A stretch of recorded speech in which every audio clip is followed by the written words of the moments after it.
That's an important question, and not enough people have good answers at this point. I think all of the lies that have been told for more than a year and a half about the Ukrainians are winning, the Ukrainian cause is just, the Russians are evil, the Russians are incompetent, all of that is collapsing. And it's collapsing because what's happening on the battlefield is horrific. The Ukrainians now, we think, have lost 400,000 men killed in battle. We were talking about 350,000 a few months ago. Within the last month of this supposed counteroffensive, which was to sweep the battlefield, they lost at least 40,000 killed. We don't even know how many people have been wounded, but we know that probably upwards of 40 to 50,000 soldiers are amputees. All of this happens in a way that is just not reported in the West. And in the meantime, rather than admit that this is a terrible tragedy that should be ended on humanitarian grounds, if no other, that the killing should stop, as President Trump said, stop the killing, we're going to continue. They have over 300,000 combat troops in reserve in Russia. And I think they're sitting there and not being released to fight because President Putin anticipates the possibility that we will intervene in Western Ukraine. And if we intervene in Western Ukraine, the Russians will be ready for that. And the consequences for us and for NATO will be devastating because we are not ready to fight the Russians. We have no surge capacity in the United States. It would take us many, many months to come up to that kind of standard where we could actually compete in high-end conventional warfare. And that's why people like me and others worry that if we get into a confrontation, that we cannot win because the world has changed, warfare has changed, integrated air defenses will knock virtually everything that flies out of the sky, that we will then fall back on a nuclear deterrent, a tactical nuclear weapon that says, if you keep advancing, we'll have to use a nuclear weapon. We don't want to go there because the notion that there are so-called tactical nukes, you've heard that expression? Yes. Oh, that's just a little nuke. So that won't precipitate a major war. The use of any nuclear weapon is going to precipitate escalation very rapidly because your opponents will assume that if they don't use their nuclear weapons, they're going to lose them.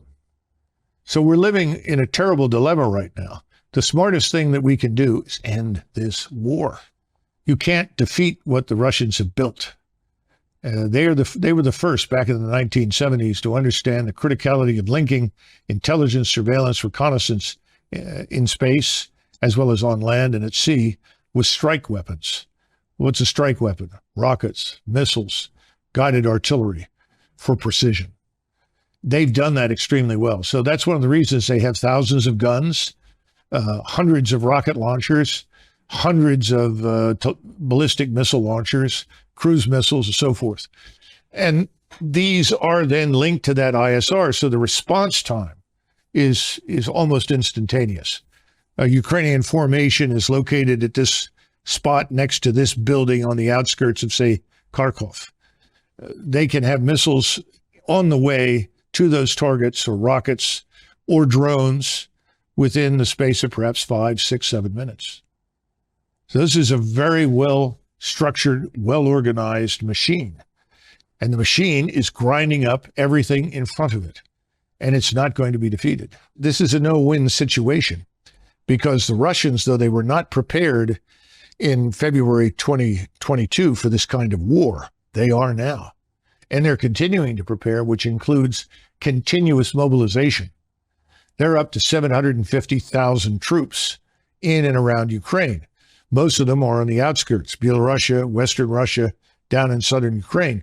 That number is going to rise over the next year, I would expect, to 1.2 million. And people are reservists being called out of universities.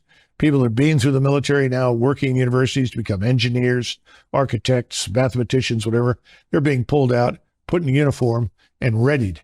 Because, again, our intransigence, our demonstrated hatred and hostility for Moscow and for Russia has convinced the Russian people, as well as the leadership in Moscow, that they are going to have to fight us and anyone who is allied with us. So they're preparing for that eventuality. That's why it's so important that we have to wake up, understand what we've done has backfired.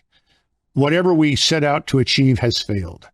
What we need to do now is stop this and come to a settlement that we may not like, but it needs to happen, and soon, before this thing is out of control. Eventually, you keep this up, within the next 6-8 months, you'll see hundreds of thousands of Russian troops on the Polish border. That is not what we set out to achieve.